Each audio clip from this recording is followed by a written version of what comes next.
Quand ton chien grogne, tu as peur. Tu t'inquiètes qu'il finisse par mordre. Tu te demandes « Pourquoi mon chien grogne mais ne mord jamais ?» Pourtant, ce grognement est un signe de retenue, pas d'agressivité. C'est une démonstration que ton chien a appris à communiquer ses limites sans passer à l'acte. Le vrai problème, ce n'est pas le grognement, c'est la façon dont tu y réponds. Imagine que tu fais un câlin à ton chien et qu'il grogne. Tu retires ta main, soulagé qu'il n'ait pas mordu. Mais en faisant ça, tu éteins un signal crucial. Le grognement n'est pas un avertissement, c'est une inhibition volontaire. Sans lui, la prochaine étape pourrait être la morsure. Aujourd'hui, je vais te montrer comment décoder ce message et pourquoi récompenser le grognement est la chose la plus intelligente à faire. Tu vas apprendre à reconnaître les signaux d'apaisement et les escalades émotionnelles chez ton chien. Tu connaîtras le seuil d'inhibition mordante, ce mécanisme qui retient la morsure même en situation de stress. Tu sauras exactement quoi faire quand ton chien grogne sans tomber dans les erreurs classiques. Et tu repartiras avec 3 techniques pratiques pour renforcer la confiance et la communication. Beaucoup de dresseurs te diront « Ne laisse pas ton chien grogner, c'est un comportement dominant. » Ou pire, si tu le punis, il arrêtera. Ces conseils sont non seulement faux, mais dangereux. Le chercheur Mark Bekoff a étudié la hiérarchie des signaux chez les canidés. Le grognement est l'un des derniers signaux avant la morsure, mais c'est aussi un signal que ton chien a le contrôle.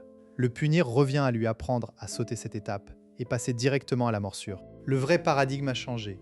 Le grognement n'est pas un problème à régler, mais une solution que ton chien te propose. C'est un compromis entre sa réaction émotionnelle et sa volonté de ne pas te blesser. Quand tu le punis, tu détruis ce compromis. Tu veux qu'il arrête de grogner ? Alors il va te mordre parce que c'est la seule option qui lui restera. Voici le mécanisme. Chaque chien a un seuil d'inhibition de la morsure. C'est un point limite où la morsure devient inévitable. Mais avant ce seuil, il y a une cascade de signaux.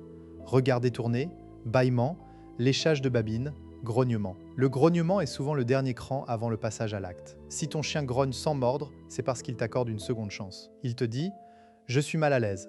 Arrête avant que je ne puisse plus me retenir. » C'est un acte de confiance, pas d'agressivité. Cette hiérarchie a été décrite par le biologiste Mark Bekoff dans ses travaux sur les signaux de communication chez les canidés. Il montre que les chiens utilisent des signaux de gradation pour éviter les conflits physiques. Le grognement est un signal calibré. Si tu y réponds bien, tu désamorces le conflit. Si tu l'ignores, tu forces l'escalade. Prenons un exemple concret. Sophie, 32 ans, infirmière à Nantes, a une Golden Retriever nommée Lola. Un soir, Sophie est allongée sur le canapé, fatiguée. Lola monte à côté d'elle et pose sa tête sur ses genoux. Sophie, machinalement, commence à caresser son ventre. Au bout de 30 secondes, Lola se tend légèrement. Sophie ne le voit pas. Puis Lola lèche une de ses pattes. Sophie pense, elle est contente. En réalité, c'est un signal de stress. Elle continue. Lola grogne, un grognement sourd et bref. Sophie sursaute. « Lola, qu'est-ce qui te prend ?» Elle retire sa main mais se sent trahie. Sa première réaction est de crier « Non !» et d'éloigner Lola du canapé. Résultat, Lola marche vers son panier, la queue basse. Sophie pense avoir gagné. Mais ce qu'elle ignore, c'est que l'inhibition de Lola vient d'être testée. La prochaine fois, Lola pourrait ne pas grogner, parce qu'elle a appris que ça ne sert à rien ou que ça attire une punition. Alors elle pourrait mordre directement. Sophie aurait pu faire autrement, interpréter les signes avant-coureurs. Une semaine plus tard, récidive. Même scénario, mais cette fois, Sophie repère le léchage de babine. Elle arrête de caresser Lola et dit doucement « D'accord, tu m'as prévenu, merci ». Lola se détend, pose sa tête et ferme les yeux. Sophie comprend. Le grognement n'était pas arrivé, car elle avait respecté le signal plus faible. Elle avait accordé du crédit à la parole de Lola avant qu'elle ne crie. En pratique, tu peux apprendre à reconnaître les signaux d'apaisement. Voici comment décoder les grognements de ton chien. D'abord, contexte. Regarde ce qui déclenche le grognement. Est-ce le toucher, l'approche, la nourriture, un autre chien ? Ensuite, lis les signaux d'escalade, regard fixe, corps raide, poils hérissés, versus une posture détendue. Un grognement associé à un regard détourné signifie inhibition. Enfin, observe la fréquence. Un grognement unique et bref est un avertissement. Un grognement continu est un signal de détresse. Si tu ignores ces signaux, les conséquences sont graves. La première, ton chien perd confiance en toi comme interlocuteur, puis il peut devenir réactif. Comme il a appris que ces signaux ne marchent pas, il saute directement à la morsure. Enfin, tu risques de créer un chien qui mord sans prévenir, ce qui est bien plus dangereux pour les étrangers, et pour lui, risque d'euthanasie. A l'inverse, si tu respectes ces signaux, tu construis une relation de confiance basée sur la compréhension mutuelle. Voyons 3 techniques que tu peux appliquer dès aujourd'hui. Technique 1, la règle des 3 secondes. Quand ton chien grogne, arrête toute action immédiatement pendant 3 secondes. Ne parle pas, Ne le regarde pas dans les yeux, ne recule pas brusquement. Pendant ces 3 secondes, respire calmement. Cela envoie 2 messages. J'ai entendu ton signal et je ne suis pas une menace. Après 3 secondes, recule lentement d'un pas.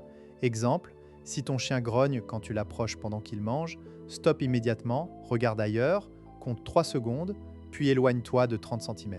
Répète chaque repas. Ton chien apprendra que tu respectes son espace et n'aura plus besoin de grogner aussi fort. Technique 2, le journal des grognements. Pendant une semaine, note chaque grognement dans un carnet. Date, heure, contexte, ce qui se passait juste avant, la réaction du chien après, s'est-il calmé, a-t-il évité, et ta propre réaction. Au bout de 7 jours, cherche des motifs. Peut-être que ton chien grogne toujours après une séance de jeu intense, ou quand il est fatigué, ou quand un enfant s'approche. Ce journal te permet de prédire les grognements et d'agir en amont.